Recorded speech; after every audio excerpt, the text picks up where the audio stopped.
Memari college, হ্যাঁ, Memari college, আমার college.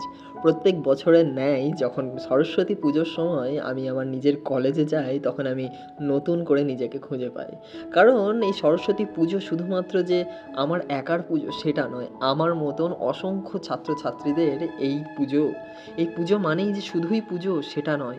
কত পুরনো প্রাক্তন স্টুডেন্টরা এই কলেজে সমবেত হয়। তারা তাদের পারিপার্শ্বিক বন্ধুদের সাথে দেখা করার সুযোগ পায়। সেই রকমই একটা সিচুয়েশান ক্রিয়েট করে এই সরস্বতী পুজো। শুধুমাত্র যে বাঙালির ভালোবাসা সেটা কিন্তু নয়, আমাদের বিদ্যার দেবী মা সরস্বতীও রয়েছেন আমাদের সকলের মনে। প্রত্যেক বছরের মতন সরস্বতী ঠাকুরটা এবছরেও আমাদের মেমারি কলেজে এত সুন্দর তৈরি করেছিল, যেখান থেকে মানে মায়ের চোখ থেকে মুখ ফেরানো দায়। যদিও এবছর সরস্বতী মাকে ক্রিয়েট করা হয়েছিল এআই পদ্ধতির দ্বারা। এআইয়ে মায়ের ছবিটাকে ফার্স্টে ক্রিয়েট করা হয়, তারপর মেমারি কলেজে আজ সরস্বতী পুজো তাই আসা হয়েছে।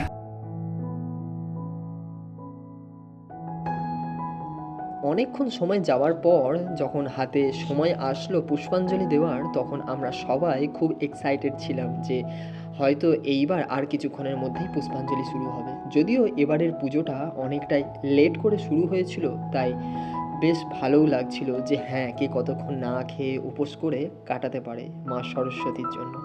অনেক স্টুডেন্ট বাইরে বসেছিল, এছাড়া অনেক স্টুডেন্ট মা সরস্বতীর কাছে তাদের মনের কথা প্রকাশ করছিল, তাও আবার মনে মনে। যাই হোক, পুষ্পাঞ্জলি দেওয়া যখন কমপ্লিট হয়ে গেল, দেখলাম আরতি হচ্ছে। আরতিও বেশ কিছুক্ষণ পর আরতিও হয়ে গেল।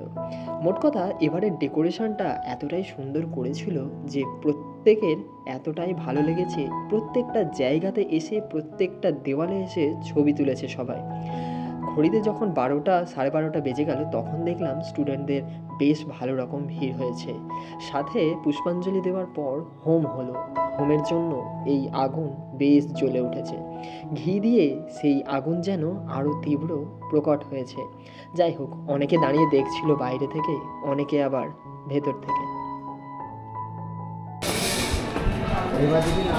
স্কুলে আজকে খাওয়া দাওয়ানোর একটা প্রোগ্রাম চলছে, আজকেই খাওয়া দাওয়া হবে।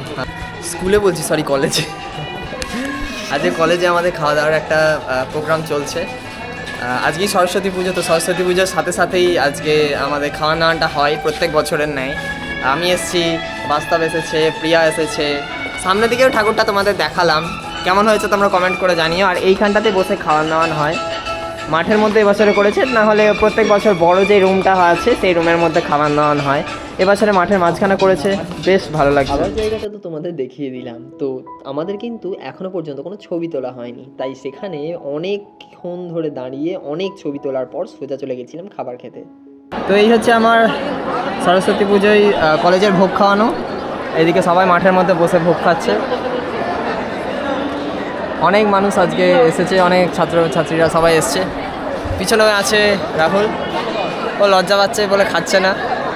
আমি খেয়ে এসছি, এমনি কলেজে বলে এলাম আজকে, নাহলে আর থোড়ি আসা হতো। সেটা নয়, আসল কারণটা বল।